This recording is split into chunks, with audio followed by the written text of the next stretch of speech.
Well, good morning.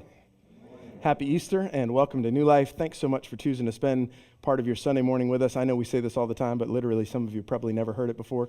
We just are incredibly grateful that you would trust us with an hour or so of your Sunday morning with us. We don't ever take that for granted. We know there are other places you could be. There's other things you could be doing on a beautiful spring day like this. And so thanks for trusting us with an hour or so of your Sunday morning on this Easter. We are, as Denise said this morning, we're taking a break from our Jesus Project series for just for the last couple of Sundays. For last Sunday for Palm Sunday, this Sunday for Easter, we will pick up again starting next Sunday back into our Jesus Project series. But for these couple of weeks, we just wanted to just sort of focus on these two key and significant events. The Palm Sunday event when Jesus rode into the city of Jerusalem and was acclaimed by the crowds. And last week we talked about what it meant for those crowds of people to say, "Save us now. Save us now, us now." And then Friday, we gathered together and we celebrated the crucifixion. We celebrated what it meant for us to see and to behold the one who gave his life as an offering and a sacrifice for us. And then today, we get to come together and gather in celebration, recognizing that all of that was not in vain, that the cross was not in vain. It is not an empty, hollow, meaningless death, but that Jesus rose again, and because he rose, we live. Most of you guys understand, right, that life has a rhythm to it. Life has, we sort of experience different seasons, different moments in our lives. We find ourselves moving from one season, one experience to the next, all of which are very different. And the truth is that because we're, in a room this size with a group of people like this, we've all got very different life stories. And we're not going to take time to share all your life stories today. Maybe there's another time for that, another moment. Today is not that day.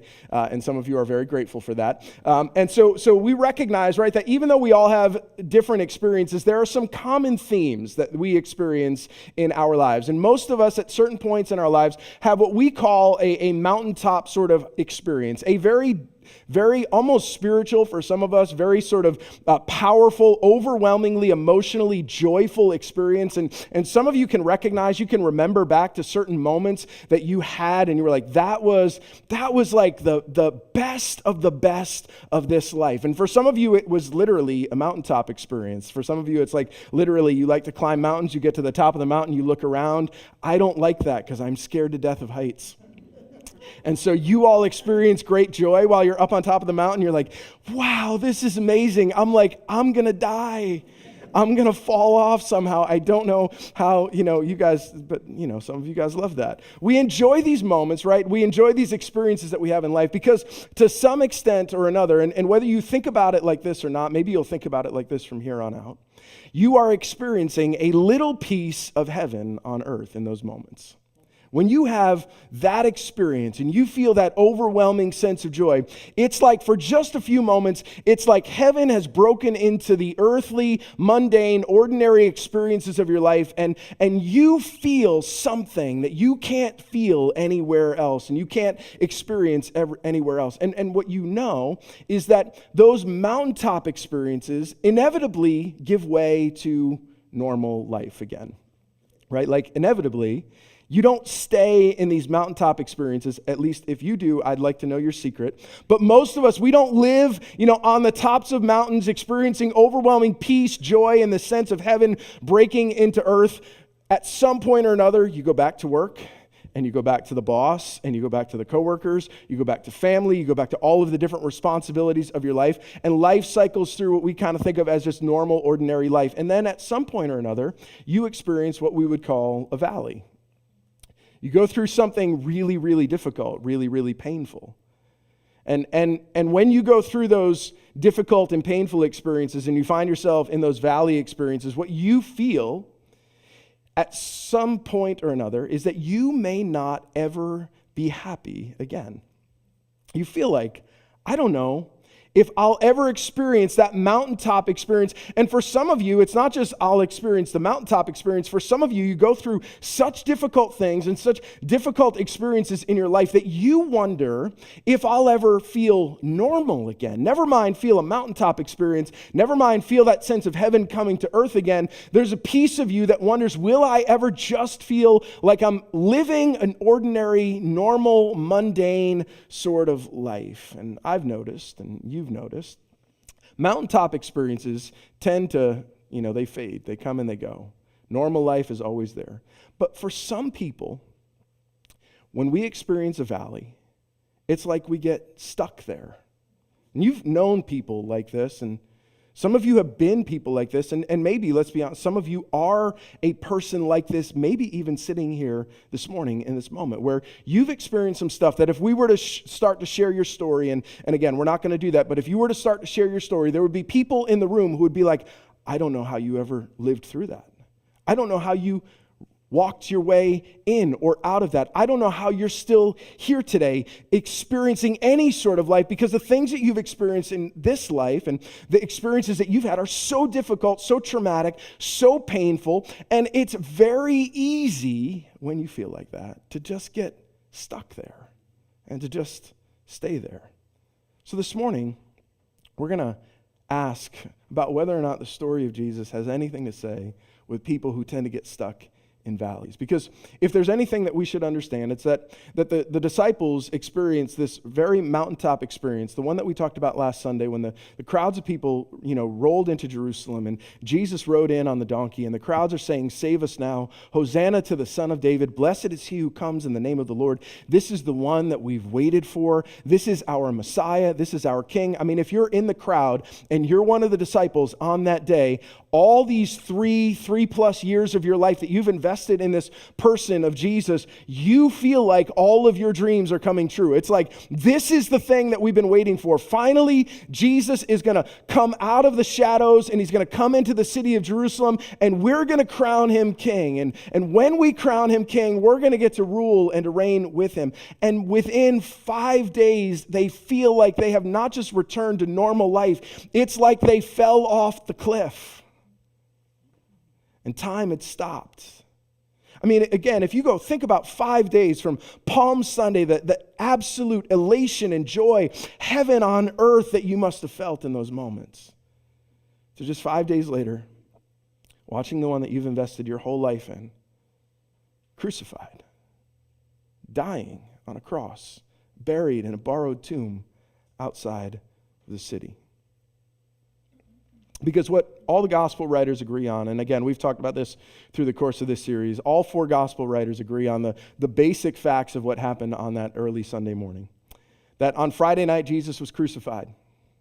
And then his body was buried in the borrowed tomb of a man named Joseph of Arimathea, a man who was a disciple of his, but was a secret disciple of his because he was too scared of the consequences of admitting to be a disciple of his. But in his death, he finally comes forward and owns Jesus as his king and says, "I'll give up this borrowed tomb for the burial of my king." And early on that Sunday morning, some of the women who were part of the disciples of Jesus, I mean, we always talk about the 12 guys, but there were other women who were following along in the company of Jesus, and the women are the ones who go to the tomb early on Sunday morning with the final spices to prepare his body for its burial and to say goodbye to their king. And when they arrive at the tomb, they find that there is a stone rolled away, and there is an empty tomb, and there's no body inside the tomb. All of the gospel writers agree on this story. And they tell us that the women went back and they told the men. And they said, "Hey, we don't know what's happening. We don't know what the deal is, but we just went to the tomb and Jesus isn't there." And all of the men didn't believe the women. Now, you make of that what you will. John, the gospel writer, tells us that he and Peter ran to the tomb to find out what was going on. John, when he tells the story, I love this part, but John, yeah, some of you remember this. John likes to tell the story. He calls himself, number one, he calls himself the apostle that Jesus loved, which, he's got a little ego problem, maybe. I'm the one that Jesus loved a little bit more than the rest of you. And he likes to tell the story that when he and Peter foot raced to the tomb, John was just a little bit faster and got there ahead of him. But they go in and they look and they see there's no body. They see just empty grave clothes. And John tells us that they went away. John said he believed, but he didn't know, really doesn't even say what he believed. He just believed that something had happened. He didn't know exactly what it was. And Peter walked away thinking, I don't know if I can really even believe. And what the gospel writers all tell us is that in those moments, There's all of this uncertainty. There's all of this, I'm not sure what we're supposed to think, and I'm not sure what we're supposed to do because we've invested so much of our lives in this moment. We were on the mountaintop. We've fallen off into the valley. Here's how John picks up the story in chapter 20, verse 19. It says, on the evening of that day, the first day of the week, the doors being locked where the disciples were for fear of the Jews, Jesus came and stood among them and said to them, peace be with you. And when he had said this, he showed them his hands and his side. And then the disciples were glad when they saw the Lord. And Jesus said to them again, peace be with you. As the Father has sent me, even so I am sending you. And when he had said this, he breathed on them and said to them, receive the Holy Spirit. If you forgive the sins of any, they are forgiven them. And if you withhold forgiveness from any, it is withheld. Now, there's a lot going on in that verse. We're not going to get all of it, okay? We're going to skip some stuff. We'll come back to it later in the Jesus Project series, I promise. But we're going to focus on just what happens on that first Sunday as the disciples gather themselves together. We presume in the same room where just a few nights before, Jesus had shared the Last Supper with his disciples. They had secured this room to celebrate the Passover with Jesus. And they go back to this room after the death of Jesus, and they're gathered together in this room on that Sunday morning. And again, think about if you're in that room, what that would feel like, what kind of conversations would have been had. And then think about the sort of conversations that were happening when the women came back from the tomb and said, we found that the tomb is empty. We didn't see Jesus. We don't know where he is, and we don't know what he's experiencing. We don't know what we're going to do from here. Once again, try to put yourselves in their shoes. Experience the doubt and the fear and the confusion that must have gripped them in those moments. Mary said she saw Jesus, but they didn't see Jesus. And then all of a sudden, standing in the room with them is Jesus. And the first thing Jesus says to them is, peace be with you. Peace be with you. You're fearful. You are doubting. You are in the midst of this immense valley that you felt like, again, you had fallen off the mountaintop, fallen off the cliff into this deep, dark place where, if you were honest, you didn't think you were ever going to come out of. Because again, if you put so much of yourself, so much of your energy, so much of who you are into following this person that you believe is the one that God has sent to change the course and destiny, not just of you 12, but of the entire world, and then you see him die, well then that's disturbing. And so when Jesus walks back into the room, it just says, peace be with you. And then he reiterates it.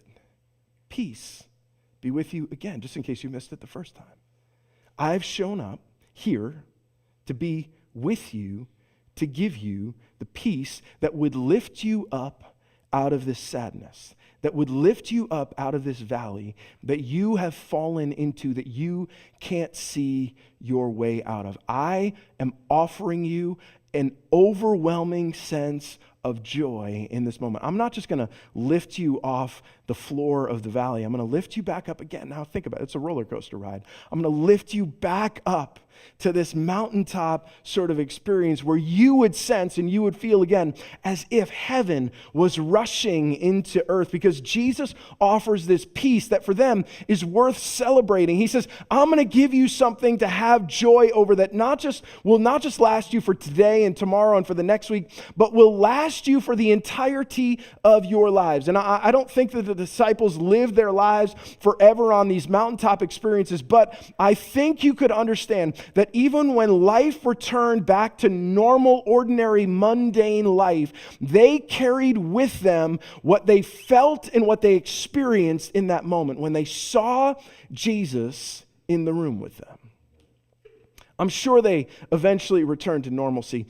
I'm sure that they went through valleys again in their lives. I don't think that Jesus' offer of peace to them meant that they never felt sadness and they never felt sorrow and they were never uncertain or confused again. In fact, I'm pretty sure they were just as human as any of us. And so they experienced all of those feelings, all of those emotions. But they did carry with them this lasting sense of peace. And the story of the early church gives witness to this idea that everywhere they went, They went with the peace of their king, sustaining them through the difficult moments of their lives. And everywhere that they went, they told the story. And what they told, and it's not complicated. In fact, we sometimes make it way more complicated, but what the early church said everywhere they went is we saw Jesus die, we saw Jesus get buried, and then we saw Jesus again on Sunday. And we are changed forever because of the experience that we've had. There are, from what we know, 10 men in the room that night that Jesus walked into the room. And there's one man that's missing, and we want to talk about him for a minute. There's a man named Thomas, one of the 12, who was called the twin, was not with them when Jesus came. And so the other disciples told him, "We have seen the Lord." But he said to them, what you would say and what I would say, "Unless I see in his hands the mark of the nails, and place my finger into the mark of the nails, and place my hand into his side, I will never believe." Now, maybe you're not quite as strong as Thomas, and you'd be like, "I probably won't believe because you're more spiritual than he was," or, you've got more faith than he did. But Thomas is he's like, that's great. I'm glad Jesus came back for you all, and I'm glad that Jesus appeared in the room for you all, and I'm glad that you all had this tremendous emotional mountaintop experience with Jesus, but I wasn't there. And John doesn't tell us why Thomas wasn't there. He doesn't say where he went, what he had gone to do. It just says Thomas wasn't with him the first time that Jesus shows up. And so again, if we could try to do some work and just put ourselves into the shoes of Thomas, right? You're sitting there in a room full of people that are having an experience that you haven't had. And he says, basically, that's good for you. It's not good enough for me. It's good for you. I'm glad. Happy for you all. Peter, so glad that Jesus came back for you. You remember that whole failure thing and you denied him 3 times, but I'm glad that Jesus came back for you. John, I'm glad that you're faster than Peter, and I'm glad that Jesus came back for you. But that's good enough for you, but it's not good enough for me. It is, I think, perhaps the most honest thing that a person like Thomas could say in that moment. It's the most honest thing that any of us could say in that moment. It's maybe the most relatable thing for some of us to hear, because what Thomas is saying is, I don't see my way out of the sadness that I've experienced. I don't see the way that what I've gone through turns around. And maybe you guys are all having a collective hallucination, this imaginary experience that you've had with Jesus. I don't know what happened, but what I know is that I will never believe until I experience it for myself. I will never believe. I can't find my way to the mountain that you guys are on top of in this moment, while I am still stuck in the valley of the shadow of death and my own experience. It's good for you. Not good enough for me. And then 8 days later, his disciples were inside again, and this time Thomas was with them. And although the doors were locked, Jesus came and stood among them and said, "Peace be with you." Sound familiar?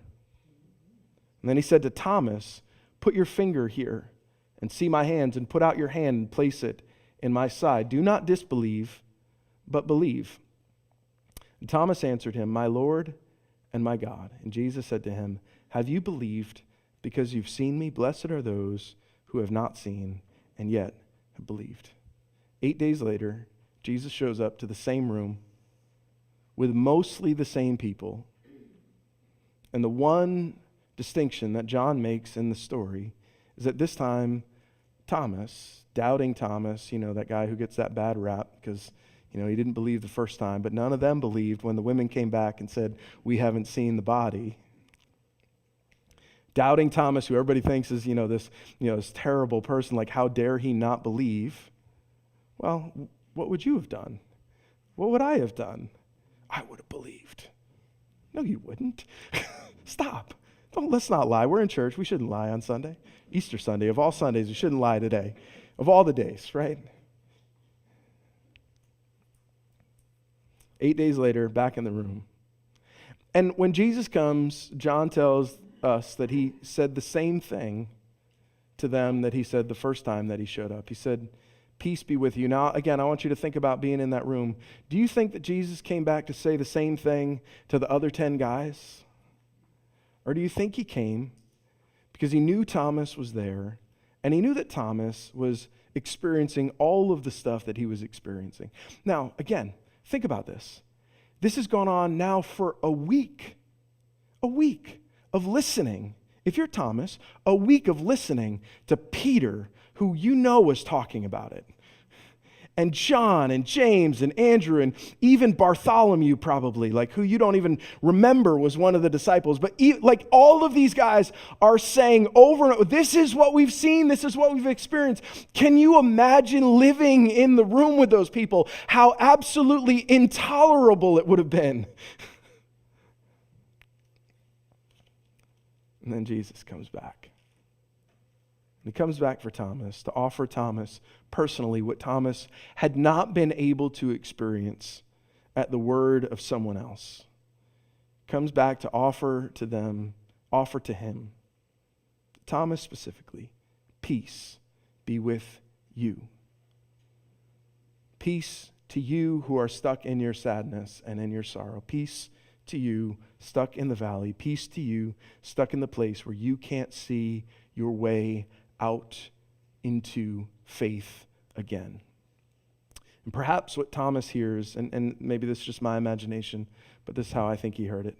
I think Thomas heard, peace be with you. You, Thomas. Peace be with you.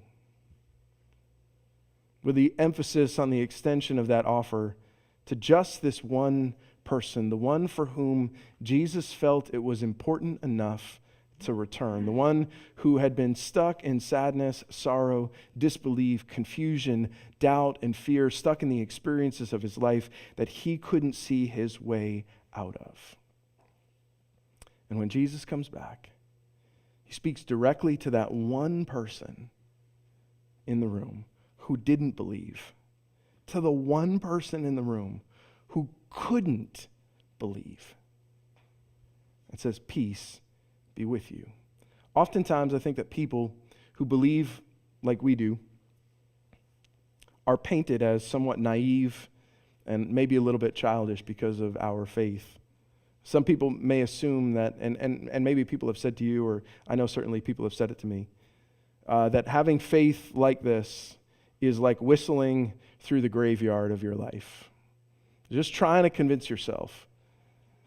You're trying to tell yourself a story. You're trying to convince yourself that it's going to be okay, because at the end of the day, we all know that this is like this is life. Life goes from the mountaintop to the valley, mountaintop to the valley. Ordinary life, goes all the way in between. And we all know that at the end of the story, it ends in a valley. It ends in death. It ends in this experience that none of us get past. And so sometimes people say, if you believe like you believe and like I believe, you're just fooling yourself.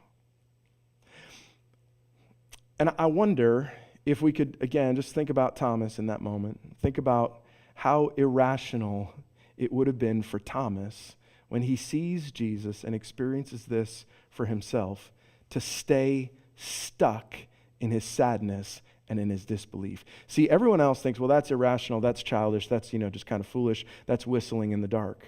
But for Thomas, that's not whistling in the dark.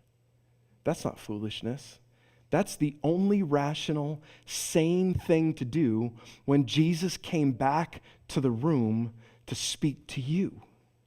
It's the only sane thing to believe. It's the only sane thing that you can experience in this life, is to give yourself over to that kind of faith. The only good thing for Thomas to do is to accept the offer of peace. And then from that moment forward, and again, the story of the early church tells us this. It tells us all of these men went all over the world.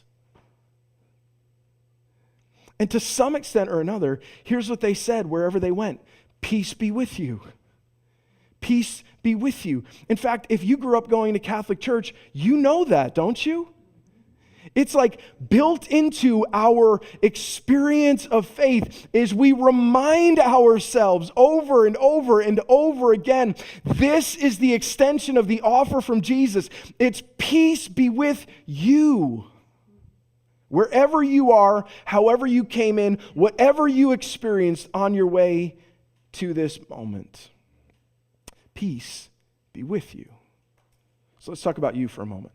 It's a couple minutes today. I think it's possible.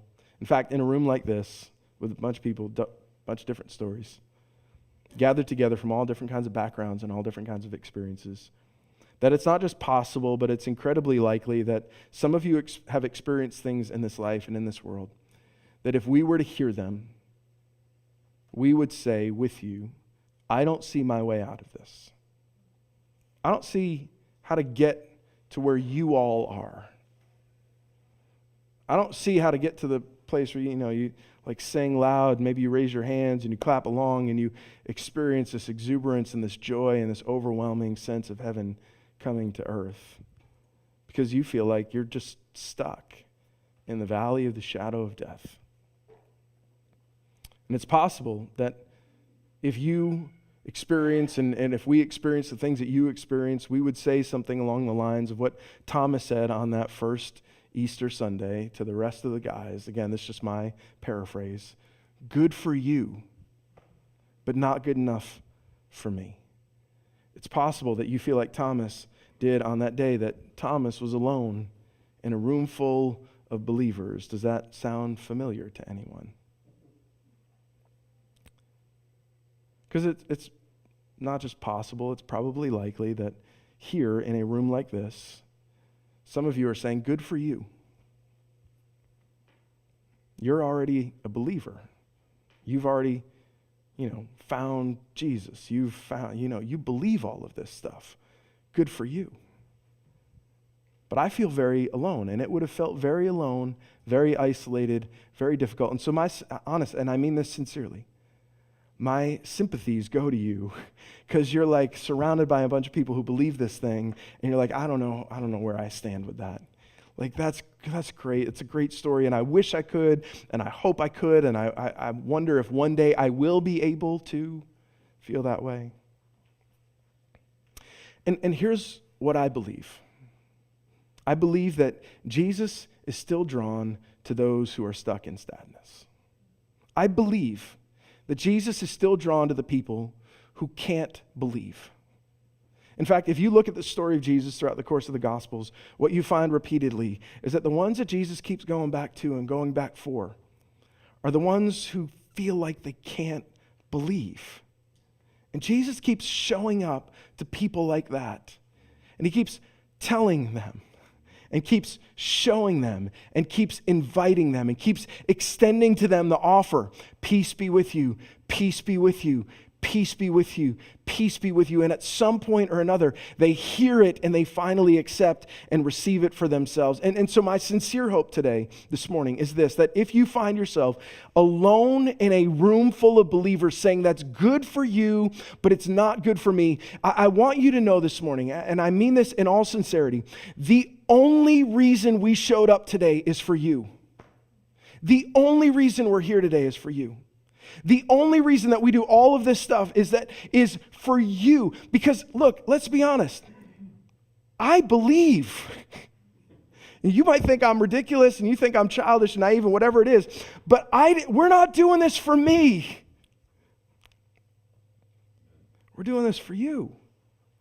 Because we believe, and I believe, that Jesus keeps going back to the ones who can't find their way out of the things that they've experienced in this life and in this world. And Jesus keeps showing up to people like that and says, peace be with you. Peace be with you. And at some point or another, what we hope and what we sincerely hope is that you will receive the offer of peace. And it may be today, it may be next Easter, it may be on some random Sunday in the middle of August when we're all sweating again. But my hope, and I mean this sincerely, is that you would experience the peace that a room full of believers have experienced in our lives. And again, we would tell you, we're not here just for us. We're here to celebrate our resurrected King, absolutely. We're here to tell the story, but the only reason we're here to tell the story is because it is our sincere hope that at some point or another you would believe what we believed. Not so that you can just fall in line, but because we believe that there's an offer of peace that's still extended to you. And I believe that Jesus still does his best work in rooms like this.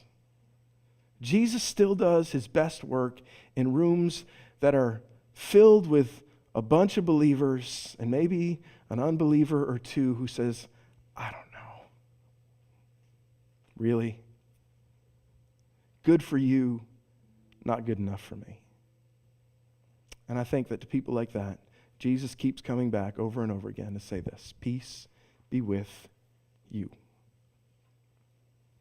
Peace be with you. And if you find yourself this morning in a place where you feel stuck and you feel like there's no way out for you and there's no way to get back, not just to mountaintop experience, but maybe just to the normal, ordinary, mundane, everyday experience of life, I believe that Jesus showed up today to speak to you. I believe that he showed up to invite you and to extend to you the offer of life-changing, life-transforming, destiny-altering peace that would last you not just to tomorrow and not just until the next difficult moment that you experience in your life, but would last you in and through all of the ups and all of the downs that you are going to experience for the rest of your life, however many years you get. Because we believe in a resurrected King who showed up for Thomas to say, peace be with you.